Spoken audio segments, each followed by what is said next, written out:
वहाँ पर बातचीत करी नहीं क्या? अगर आपके औजार में धार नहीं है तो आप फसल नहीं काटते। 2022 में हमको फसल काटनी है, इसके लिए धार हथियार हमारे पास में होना चाहिए, वोटर लिस्ट। और वोटर लिस्ट में आपके लोगों का नाम बढ़ा होना चाहिए। इसके लिए इस समय जो समय मिला हुआ है इसका उपयोग हमको करना है। अपने लोगों का नाम बढ़ाना है, जो मृतक हो गए हैं, जो बोगस नाम है, आपके बूथ में है, उनको कटवाना है। किसी का नाम गलत इसमें छपा हुआ है, उसका संशोधन भी करवाना है। इस नाते से यह जो समय है ये आगे समय मिलने वाला नहीं है।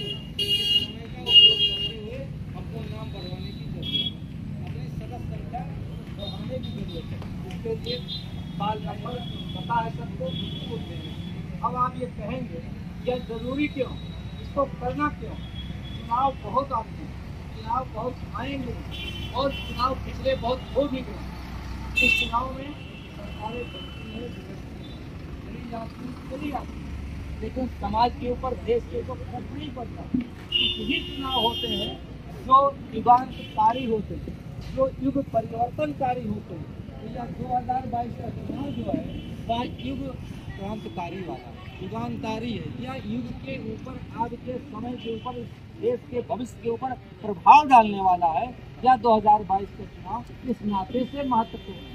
और इस नाते से जब महत्वपूर्ण है तो हम भारतीय जनता पार्टी के कार्यकर्ता के नाते उस महत्वपूर्ण कार्य को करने के लिए हमको अपना समय, अपनी शक्ति का उपयोग करते हुए, अपना घर परिवार देखते हुए इस युगांतकारी परिवर्तन की वेला में हम भी एक गिलहरी के तरीके से हमारा योगदान होना अति आवश्यक है।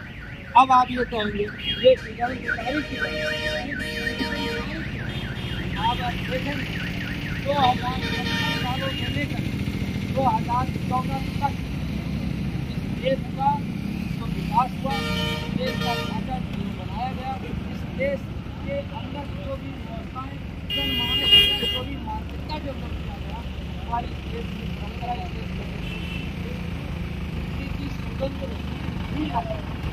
लेकिन 2014 के बाद जब आप लोगों के आशीर्वाद से प्रधानमंत्री नरेंद्र मोदी प्रधानमंत्री बने तो देश की योजनाएं जो बनी, देश का विकास जो हुआ, देश का जो भी कदम उठाए गए, उस कदम में पहली बार देश की परंपरा, देश की संस्कृति और देश के सारी सभ्यताओं की सुगंध आ रही है। और जिससे लगता है कि यह भारत अब भारतीयता के राह पर चल चुका है। यह भारतीय जनता पार्टी कार्यकर्ता हैं हम, तो हमारे जो पूर्वजों की ये तस्वीर टंगी हुई है सर, जब ये जो 1950 में भारतीय जनसंघ की स्थापना करके चले होंगे, 1500-200 नौजवानों को लेकर के और दीपक निशान लेकर के चले होंगे, उस समय देश की आज़ादी का सारा योगदान कांग्रेस के खाते में था। उस समय नेहरू का लोकप्रियता चरम सीमा पर था और उस समय अगर यह कल्पना भी नहीं कर सकते थे कि हमारी पूर्ण बहुमत की सरकार भी बनेगी। तो सरकार बनाने के लिए उन्होंने संगठन नहीं खड़ा किया था। उन्होंने देखा कि नेहरू का जो कदम है वह देश की मिट्टी की सुगंध इसमें नहीं आती है, उनके विकास में, उनकी योजनाओं में विदेशी पना की झलक है। क्या रास्ता गलत है, इस रास्ता को मोड़ना ही मोड़ना है। तो मोड़ने के लिए हम सरकार तो अभी नहीं बना सकते हैं, लेकिन हम वैकल्पिक व्यवस्था योजना बना करके पब्लिक के पास में जाएंगे और पब्लिक जिस दिन चाहेगी हमारी योजनाओं को अंगीकार करेगी, हमारी सिद्धांतों को करेगी, हमारी पूर्ण बहुमत की जब सरकार आएगी तब हम उन योजनाओं को लागू करेंगे। तो आज पंडित दीनदयाल जी का जो सपना साकार हो रहा है कि जिनके पास घर नहीं उनको घर मिल रहा है, जिनके पास अन्न नहीं उनको अन्न मिल रहा है, वह गरीब का, समाज की अंतिम व्यक्ति के उत्थान का जो कदम मोदी जी उठा रहे हैं वह इन मनुष्यों के सपनों को साकार करने के लिए उठा रहे हैं। आज पूरा विश्व में जो हिंदुस्तान के प्रधानमंत्री का एक लोकप्रियता केवल देश के अंदर नहीं है, पूरे विश्व के अंदर है। और वह विश्व के अंदर है इस नाते से है कि पहली बार विश्व के मंचों पर कोई भी प्रधानमंत्री डंके की चोट पर सम्मानपूर्वक हिंदी में भाषण करता है। अभी तक वो राजभाषा में कोई भाषण नहीं करता था भाई, वहाँ तो अंग्रेजी में भाषण दिया जाता था। पहली बार योगा को योगा दिवस घोषित करवाया गया पूरे विश्व में। पहली बार गीता को विश्व के कोई भी शासनाध्यक्ष आते हैं तो उनको भेंट किया जाता है। यह 14 के बाद से अब मात्र 7 साल के अंदर अब विदेशों को लगता है कि हिंदुस्तान की अपनी अलग एक पहचान है। हिंदुस्तान क्यों जाना जाता है, जाना जाता है, यहाँ पर अनेकता में एकता, यहाँ पर भारतीय संस्कृति, सभ्यता, समावेशी, सबका साथ, सबका विकास, सबको साथ चलने की क्षमता। हमने पता नहीं संस्कृतियों को अपने में आजाद कर लिया, संभाल लिया, पाचन तंत्र हमारा बड़ा मजबूत है। कोई भी यहाँ पर आए लेकिन यहीं के होकर के रह गए, ये हमारी खासियत है। तो मोदी जी जो नारा दे रहे हैं सबका साथ, सबका विकास, सबका विश्वास, सबका सहयोग, सबका साथ, तो इसके नाते भारतीय जनता पार्टी के हम कार्यकर्ता के नाते हमारी जिम्मेदारी बढ़ जाती है। 2022 का चुनाव आप देख लीजिएगा, जैसे जैसे नजदीक आएगा, केवल हिंदुस्तान के नहीं पूरे विश्व के भारत विरोधी जितनी शक्तियां हैं सर, वह भारतीय जनता पार्टी के खिलाफ में खड़ी होंगी, डंके की चोट पे खड़ी होंगी। उत्तर प्रदेश की राजनीति या देश की राजनीति, उत्तर प्रदेश की राजनीति और उत्तर प्रदेश की सत्ता, उत्तर प्रदेश 22 का चुनाव हम युग परिवर्तनकारी क्यों कह रहे हैं, उसका कारण है कि उत्तर प्रदेश जब जब पूर्ण बहुमत की सरकार यहाँ पर आती है तो दिल्ली की राजनीति यहाँ से रास्ता साफ होता है, और जब दिल्ली में हमारी गवर्नमेंट पूर्ण बहुमत के साथ बनती है तो देश के सारे अवरोधों का जो संकट है उसका हम निराकरण पूर्वक अच्छी प्रकार से निराकरण करते हैं, जो कि प्रत्यक्ष दिखाई पड़ता है। इस नाते से भारत विरोधी जो भी शक्तियां हैं वह उत्तर प्रदेश के चुनाव में आएंगी ही आएंगी, और पूरे विश्व की शक्तियां आएंगी। यहाँ पर जो उत्तर प्रदेश के स्पेलिंग में नहीं जानते हैं सर, बंगाल, आसाम, नागालैंड, वो भी शक्तियां यहाँ पर आएंगी।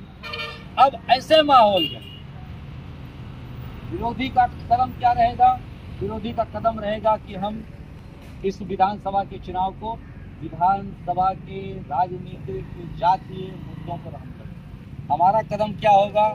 हम प्रदेश का चुनाव हो रहा है, प्रदेश के जो विकास कार्य हुए हैं, प्रदेश में जो गुंडा राज समाप्त हुआ है, प्रदेश के सभी गरीबों को जो इमदाद मिली है योगी और मोदी की सरकार के द्वारा जो कल्याणकारी योजनाएं लागू हुई, उसका ज़्यादा से ज़्यादा प्रचार प्रसार अपने अपने बूथों को हमको करना है।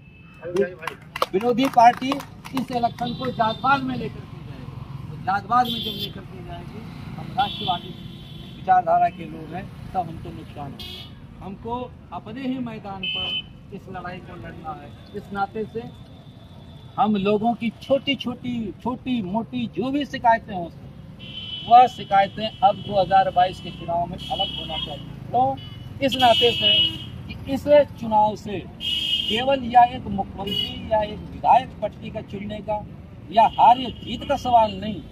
अगर यहाँ पर हम उत्तर प्रदेश 22 का चुनाव अपनी आक्रामकता की वजह से, अपनी लापरवाही की वजह से हम जीत तो जाएंगे, लेकिन प्रचंड बहुमत के साथ अगर नहीं जीत पाएंगे तो उसकी भमक आगे 24 के चुनाव तक, और जो भारतीय जनता पार्टी का उद्देश्य है कि हम 30 और 35 तक भारतीय जनता पार्टी जब राज्य करेगी इस देश के अंदर, तब यह 70 साल का जो विचार है उसको हम दूर कर पाएंगे। केवल 10 और 5 सालों के अंदर केवल हम भूमिका बना सकते हैं, मजबूत नींव नहीं खड़ी कर सकते हैं, और मजबूत नींव खड़ी करने के लिए जरूरी है लॉन्ग पीरियड तक भारतीय जनता पार्टी इस देश के अंदर जनता का समर्थन हासिल करे। उसके लिए ये बहुत जरूरी है कि 2022 में उत्तर प्रदेश में सरकार ही न बने, साधारण बहुमत से न बने, बल्कि प्रचंड बहुमत से बने, जिसकी धमक आगे भी रहेगी, और वह धमक जब आगे रहेगी तब यह भारत माता का जो आप सब लोग कहेंगे भारतीय जनता पार्टी का जो उद्देश्य था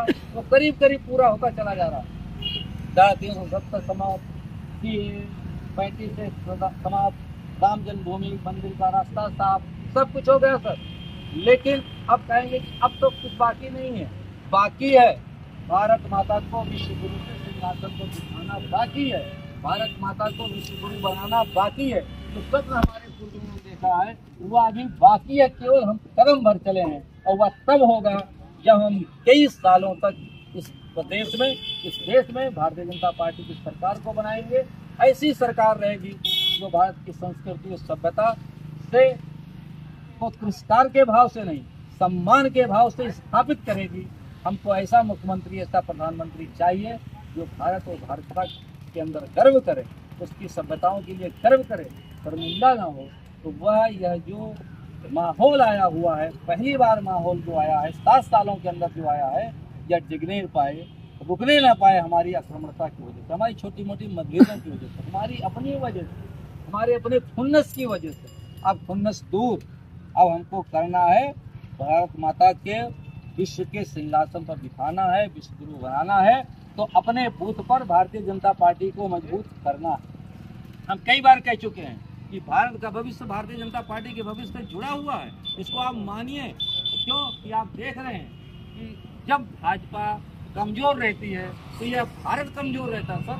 सेना वही है, नेता वही है, पार्टियां वही रहती हैं, प्रधानमंत्री वही रहते हैं, लेकिन पाकिस्तान, चीन हमको घुड़की देता है, हमारी सीमाओं में आक्रमण करता है, हमारे यहाँ बम विस्फोट करता है। लेकिन जब भाजपा सशक्त होती है तो भारत सशक्त होता है, तो आतंकवादी को मार डाले जाते हैं। सब काश्मीर के बाहर निकल नहीं पा रहे हैं। नहीं तो वह विस्फोट आपके प्रतापगढ़ में भी होता था, तो आपके अयोध्या में भी होता था, तो आपके गुजरात में भी होता था, तो आपके राजस्थान में भी होता था। लेकिन अब आतंकवाद केवल सीमाओं पर अपनी आखिरी सांसें गिन रहा है। इस नाते से सांसें गिन रहा है कि भारतीय जनता पार्टी की सरकार है, इस नाते सांसें गिन रहा है कि इस जनता ने भारतीय जनता पार्टी को जनादेश दिया है, आशीर्वाद दिया है, पूर्ण बहुमत दिया है। अगर कल्पना कीजिए, अगर भारतीय जनता पार्टी फिर से कमजोर हो गई जातवाद के लिए, धर्मवाद के लिए, विभिन्न कारणों से, हमारे आपसी खुन्नस की वजह से, हमारे आपसी छोटे छोटे मतभेदों की वजह से, तब इस देश की कल्पना आपके लिए फिर कैसा दुरुस्त रहेगा। इस नाते से हम ये बार बार कहते हैं कि भारत का भविष्य भाजपा के भविष्य से जुड़ा हुआ है, और भाजपा का भविष्य अगर बनाने के लिए, हम वोट बढ़ाने के लिए, हम सदस्य बनाने के लिए जुटे हुए हैं, भाजपा को सशक्त करने के लिए जुटे हुए हैं, तो हम केवल राजनीति में चुनाव, बीडीसी, प्रधानी लड़ने, हराने और जिताने, विधायक के लिए नहीं हम चुनाव में ये काम कर रहे हैं। हम ये जो काम कर रहे हैं वह भारत को सशक्त करने के लिए काम कर रहे हैं। जिस प्रकार से हमारे पूर्वजों ने देश की आज़ादी के लिए लड़ाई लड़ा, आज उनका इतिहास में नाम हो रहा है, उसी प्रकार से हम जिस भी मोर्चे पर इस लड़ाई को लड़ रहे हैं, जो राष्ट्रता की लड़ाई है, जो भारतीयता की लड़ाई है, जो भारतीय संस्कृति की लड़ाई है, जिसको पूरे विश्व में हमको स्थापित करना है, इसकी लड़ाई हम अपने अगर मोहल्ले में लड़ रहे हैं, अपने बूथ पर लड़ रहे हैं, अपने सेक्टर में लड़ रहे हैं, तो हम उन स्वतंत्रता संग्राम सेनानियों से कम योगदान हमारा नहीं है। यह भाव हमारे अंदर रहना ही चाहिए। इसी भाव के साथ, इसी संकल्प के साथ इस काम में हम सबको जुटना है, और इस नाते से जुटना है कि केवल हम भारतीय जनता पार्टी के सदस्य हैं और माहौल आ गया चुनाव का, ये चुनावी सब माहौल है, इस नाते से करना, ये बिल्कुल विचार में मत रखिए। अगर यह केवल मात्र चुनाव मान के चल रहे हैं, इस काम को बिल्कुल मत कीजिए सर। यह काम बहुत ही महान है, बहुत ही उद्देश्यपरक है और बहुत ही महत्वपूर्ण है। उस महत्वपूर्ण कार्य करने के लिए आपकी सोच भी महत्वपूर्ण होनी चाहिए। हमारी सतही सोच से महत्वपूर्ण काम नहीं कर सकते। इस नाते से जिस प्रकार से राम सेतु बन रहा था, एक गिलहरी का भी योगदान था, उसी प्रकार से भारत के भविष्य का निर्माण हो रहा है। यह सशक्त भारत का निर्माण की नींव रखी जा रही है, और इस नींव रखने में एक ईंट कमल का फूल ज़्यादा से ज़्यादा हमारे योगदान से इसमें जाना चाहिए। यह भाव हमारे अंदर रहनी चाहिए। इसी भाव के साथ हम अपनी वाणी को विराम देते हैं, और आप लोगों से इस संकल्प के साथ, या केवल बस्ता लेकर के बस्ते को घर पे मत रखिए। इसका एक टाइम है, केवल नवंबर भर में। आज उत्तर प्रदेश में हमारे पास में 2.5 करोड़ भारतीय जनता पार्टी के सदस्य हैं। उत्तर प्रदेश भारतीय जनता पार्टी ने यह प्रण किया है कि हम चुनाव के पहले 1.5 करोड़ नए सदस्य बनाएंगे।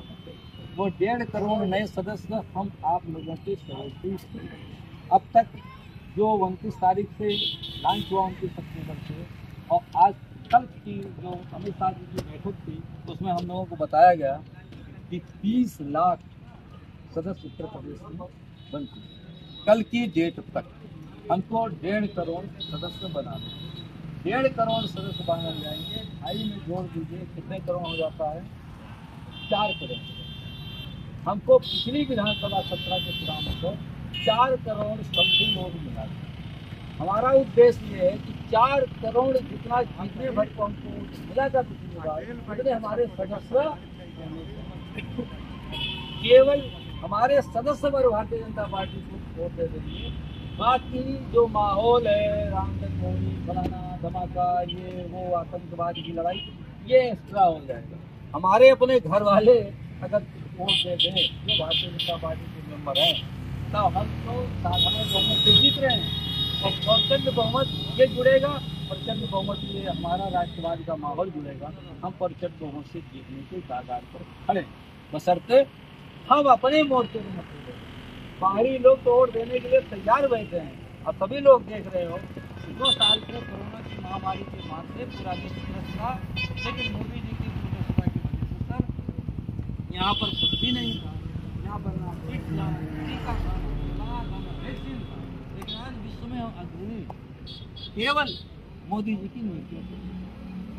पूरे विश्व में आम गरीब लोग भुखमरी के कागार पर रहे होंगे, लेकिन सरकार की तरफ से लगातार 2 साल से राशन वितरण हो रहा है, गरीबों को स्वास्थ्य हेल्थ कार्ड मिल रहा है।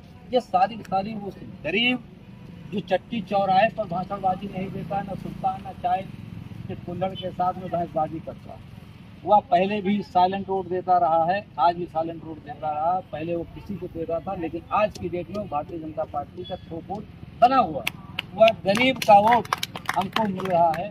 हम भारतीय जनता पार्टी के कार्यकर्ता केवल उसको हमारे टोले मोहल्ले में अगर किसी का आवास बना हुआ है, किसी को कुछ इमदाद मिल गई है, कहीं पे कोई लाभार्थी है, इसको एक बात याद करें भैया, ये पहली बार है। अब आज के 10 साल पहले इसी मोहल्ले में देखते थे, इसी छोटी मरैया रहती थी, कच्चा घर रहता था, लेकिन आज रहे होंगे तो 10-20 घर बचे होंगे। 10-50-60 घरों की आबादी में 10-5 घर बचे होंगे, नहीं तो पूरी की पूरी चाहे इससे तो कोई बनी होगी। या उस चीज को, उस बात को उस लाभार्थी तक पहुंचाने की आवश्यकता है। वो आवश्यकता ये घर घर संपर्क करने जो जाएंगे तो सदस्य बनाने जाएंगे, मोबाइल से हम कॉल करवाएंगे, संपर्क भी हमारा होगा। उसी समय उसी घर में एक साथ हम कई काम करके जाएंगे, उसी समय उसके दरवाजे पर जा रहे हैं, मोबाइल लेकर के कॉल भी करवा रहे हैं, मिस कॉल भी करवा रहे हैं, और उसका नंबर भी हो रहा है।